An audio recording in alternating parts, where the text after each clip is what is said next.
Hey, it's Travis at Barna Parts. I want to talk a little bit today about the new tool we're developing to assist with adjusting valves on the Viper Sidewinder sled. As many of you know, the timing chain tensioner is tucked down in the bottom of the motor there. You can't even really see it right there. So until now, the only way you could really, adjust the valves would be, unbolting the motor and rocking it forward in order to, remove that timing chain tensioner. Because once you undo a cam or a chain, that tensioner just naturally by default is going to unload, and then the only way to reset it is to remove it. So in talking with engine builder Casey Hawk this summer, he shared with me a little trick he's been using for years. And he gave me the green light to go ahead and make an official tool that we can use to make this process so much easier without removal of the engine being required. So what this tool does, this is a prototype version here. We're still playing around with different designs as far as what we're working with here. So what you do is you'll screw a bolt into the magneto cover right where this little triangle is.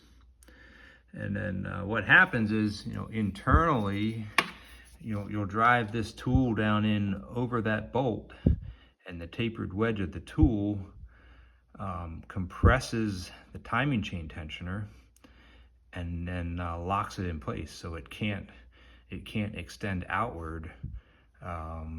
So once you put the tool in, as you can see here, I have one installed on this Viper engine here.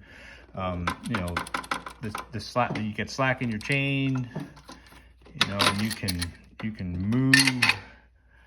remove the you can remove the cam and get it out of the way, to change out your shims if you need to. So a couple things that I'm going to suggest you do. We just work with one cam at a time. So whichever cam you need to remove, you want to go to the opposite side and zip tie the chain to the sprocket. So I'm working on the exhaust side here. So I zip tied the chain to the sprocket before I started this assembly. So you'll go through the service manual. You'll set the motor to top dead center. You've got that window there gives you a visual to the timing mark on the flywheel. And then you've got marks up top here. You've got a dot on each cam that should match up with the arrow on the cam cap.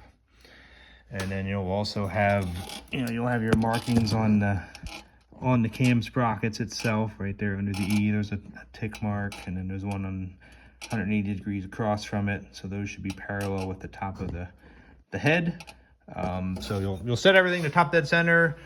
Cylinder number 3, which would be your magneto cylinder. This cylinder here is the one that you want on top dead center when you have all your timing marks set.